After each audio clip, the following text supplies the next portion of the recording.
আমাকেও সঙ্গে সঙ্গে নিয়ে চলো।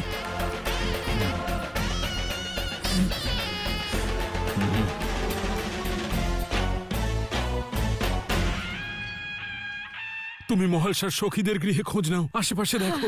আমি দাদার সঙ্গে যাচ্ছি।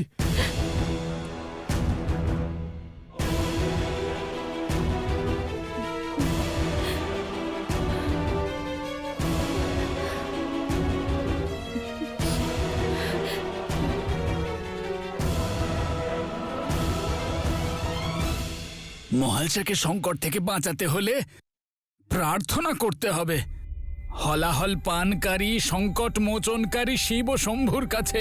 থামাবেন না মহাদেবের এই নাট্য প্রদর্শনী, পুনরায় শুরু করুন।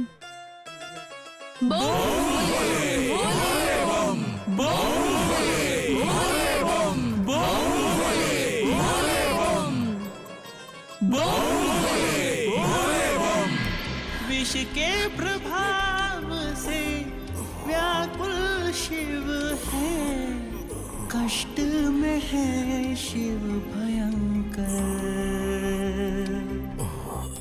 विष के মার্তণ্ড, মার্তণ্ড, মার্তণ্ড, আমি এখানেই আছি। মার্তণ্ড দেখো, ঔষধি লাগিয়ে দিয়েছি, তুমি তুমি শীঘ্রই ঠিক হয়ে যাবে। মার্তণ্ড, মার্তণ্ড, কিচ্ছু হবে না তোমার। মার্তণ্ড, মার্তণ্ড, মার্তণ্ড দেখো, আমার সঙ্গে কথা বলো। মার্তণ্ড চোখ খোলো, কথা বলো। মার্তণ্ড, মার্তণ্ড চোখ খোলো, কিছু তো বলো। মার্তণ্ড, মার্তণ্ড দেখো, আমি মহালসা। মার্তণ্ড দেখো, চোখ খোলো। মার্তণ্ড, মার্তণ্ড, মার্তণ্ড। বিষের প্রভাব বাড়তে দেখে আদিশক্তি থাকতে পারলেন না। উনি ব্যাকুল হয়ে শিবের সম্মুখে পৌঁছে গেলেন।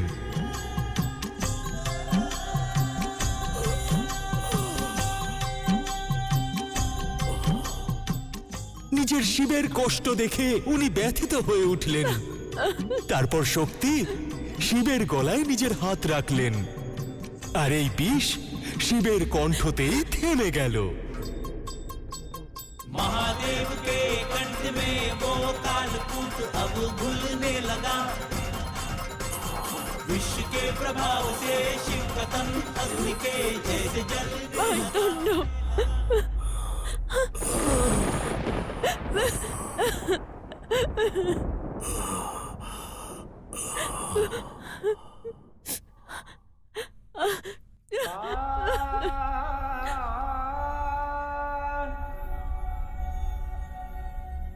যদি নিদ্রার মধ্যে কষ্ট পান তাহলে এই গঙ্গা জল পান করিও, এতেই কষ্ট দূর হয়ে যাবে, বিষের প্রভাবও কেটে যাবে।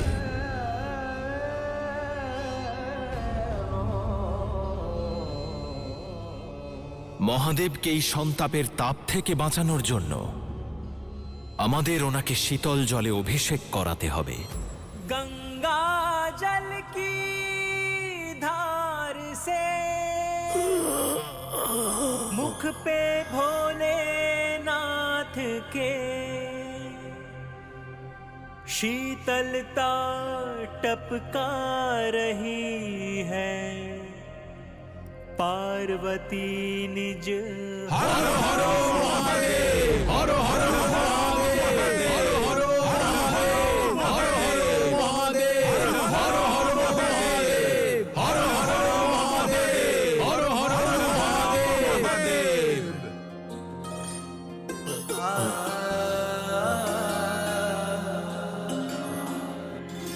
बूंद बूंद में प्रेम की सुधा भरी, जो शिव को पार्वती है पिला रही। विष के दुष्प्रभाव से शांति शिव है पा रहे। पार्वती की लगन कार्य औषधि करे। शिव के साथ जब आदिशक्ति रहे, कैसे पीड़ा में देवाधिदेव रहे। देवी भालसा की परम आस्था, मारतंड के सारे कष्ट हरे। हर हर महादेव शिव शंभु, हर हर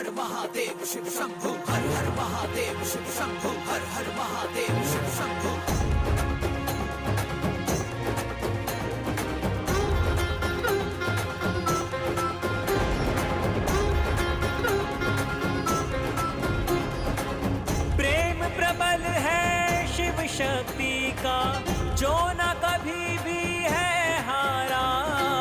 प्रेम प्रभाव से मिटने लगा है महादेव का विष सारा।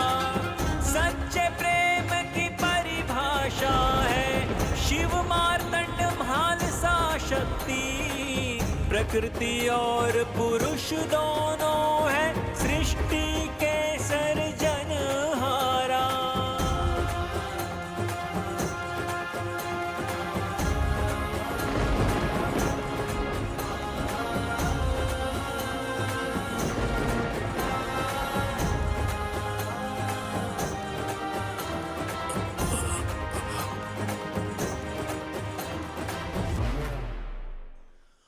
আর এই শীতল পবিত্র গঙ্গা জলের প্রভাবে শিবের দেহ শীতল হতে শুরু করলো। কিছুক্ষণেই সব মঙ্গল হতে লাগলো। শিবের কষ্ট কমলে শক্তিরও ব্যাকুলতা কমতে লাগলো। এই কারণেই প্রতি শ্রাবণ মাসে ভগবান শিবের মাথায় গঙ্গা জল আর শীতল পদার্থ অর্পণ করা হয়, যাতে তার কষ্ট কম হয়। যিনি আমাদের কষ্ট দূর করার জন্য কালকূট বিষ পান করেছিলেন, সৃষ্টির কল্যাণের জন্য সব থেকে বড় ত্যাগ করেছিলেন। তাই তো বলা হয়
साथ न छोड़े आदि शक्ति, कठिन घड़ी में क्षण भर।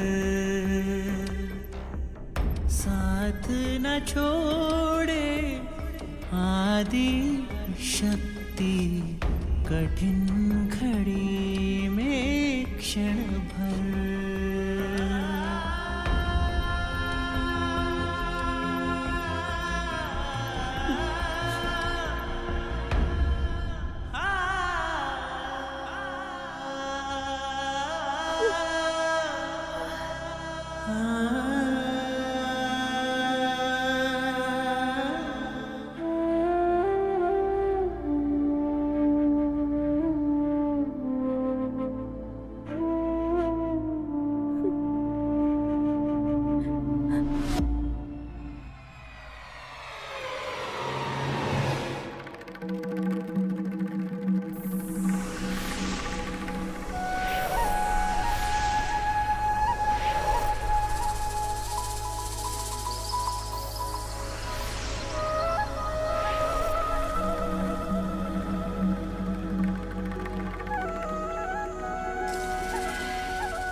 ব্রহ্মাদেব,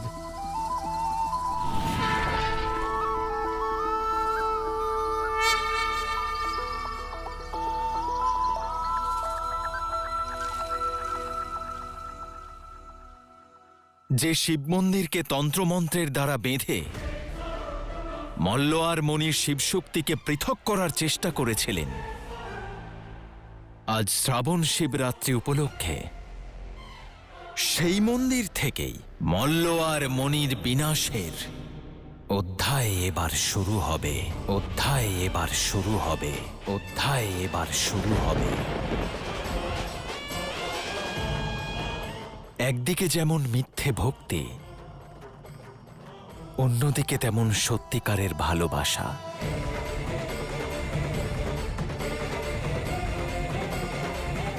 যার ওপর ভর করে আজ স্বয়ং শক্তি শিবকে শ্রাবণের প্রথম গঙ্গাজল অভিষেক করলেন।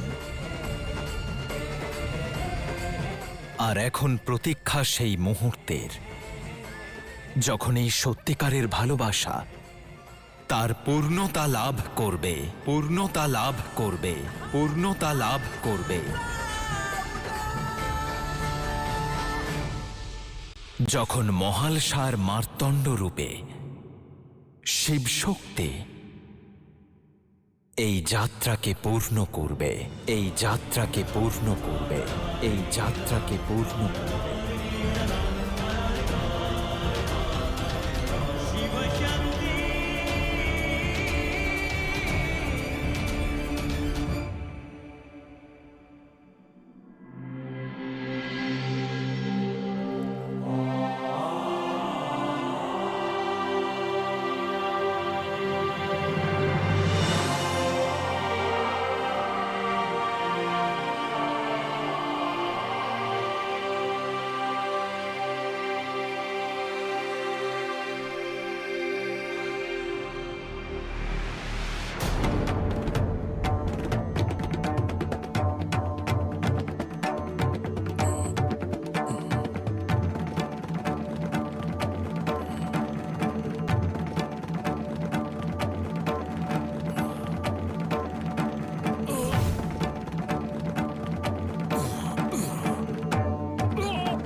দেবাদিদেব,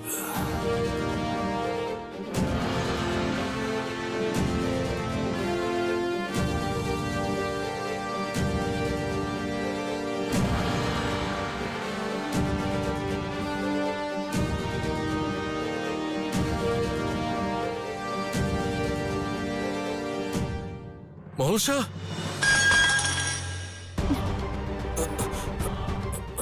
মার্তণ্ড, চলো মহসা। মার্তণ্ড, তুমি ঠিক আছো তো? এখন বিশ্রামের সময়, এত দৌড়ঝাঁপ করার নয়। এখনো বিষের প্রভাব পুরোপুরি কাটেনি। বিষের প্রভাব কম হোক বা না হোক, আমাকে একটা বড় দায়িত্ব পালন করতে হবে। সবাই চিন্তা করছে, পুরো গ্রাম তোমাকে খুঁজছে, চিন্তা করছে। চলো। আমি যাব না। যতক্ষণ না তুমি সুস্থ হচ্ছ, আমি কোথাও যাব না।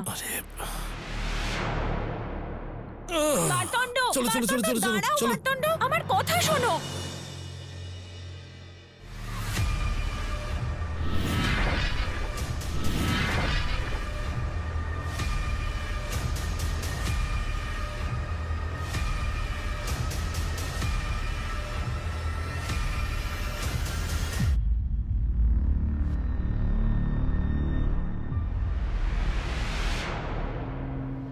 মার্তণ্ড,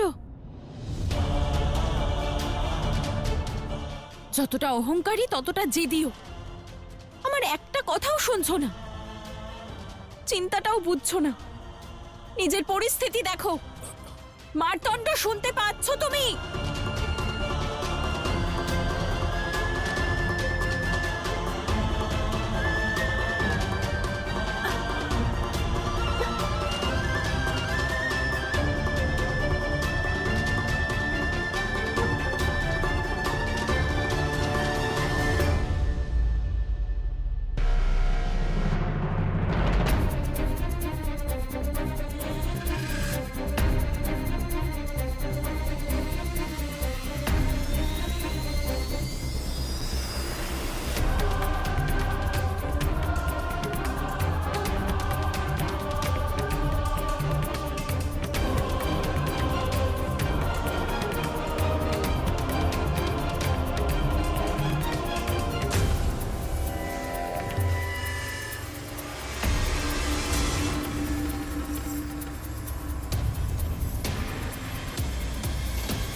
शिव शक्ति है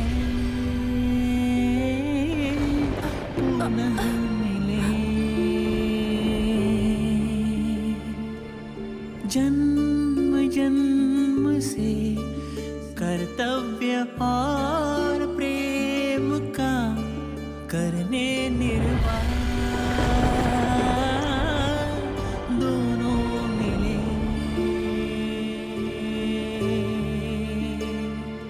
मल्हार के रूप में है शिवम है भाल सा बनी स्वयं पार्वती स्वपरिचय से दोनों ही है अनभिज्ञ इस घड़ी में लिखने अपने प्रेम का नया अध्याय भिन्न होके भी दोनों ही अभिन्न है ऐसा प्रेम और सृष्टि में कहा शिव अपूर्ण है शक्ति स्वयं पूर्ण है ऐसा प्रेम घोर है जो टूटे ना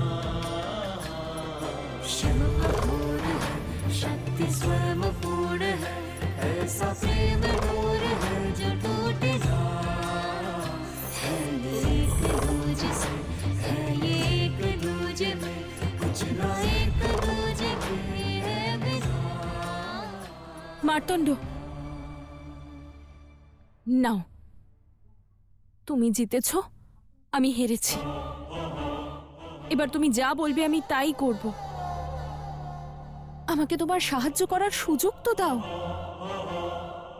বিষের প্রভাব তোমার শরীর থেকে কাটেনি, শক্তি নেই তোমার মধ্যে।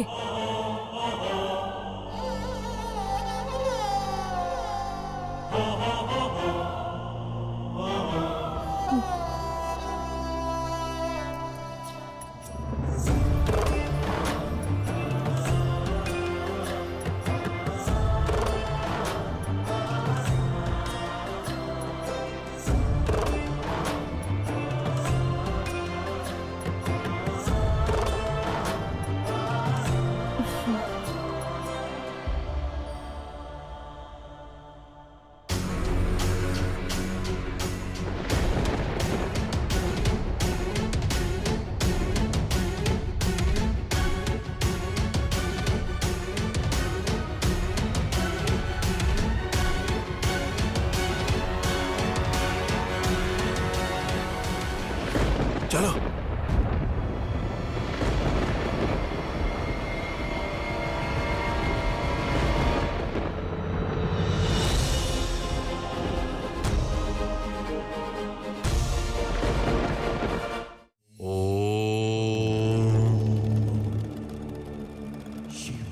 যখন রোদ তীব্র হয়, প্রচন্ড বৃষ্টি হয়, তখন কিভাবে নিজেকে বাঁচান? কোনো বড় বস্তু দিয়ে নিজেকে আবৃত করেন, অথবা নিজের সঙ্গে একটি ছাতা নিয়ে বেরোন, কারণ ছাতা খোলা মাত্রই আপনি সূর্যের তেজ এবং প্রকাশ দুটোর হাত থেকে বাঁচতে পারেন। ঠিক সেই ছাতার মতনই হলো আপনার গুরুজনদের আশীর্বাদ। দুঃখীর সেবা করে প্রাপ্ত আশীর্বাদ হলো এক সদর্থক তেজের সুপ্রভাব। সেই জন্য সর্বদা সুকর্ম করুন, আশীর্বাদ পেতে থাকুন, কারণ আশীর্বাদ কেবল আপনার জীবন নয়, আপনার ভাগ্য পরিবর্তন করতেও সক্ষম।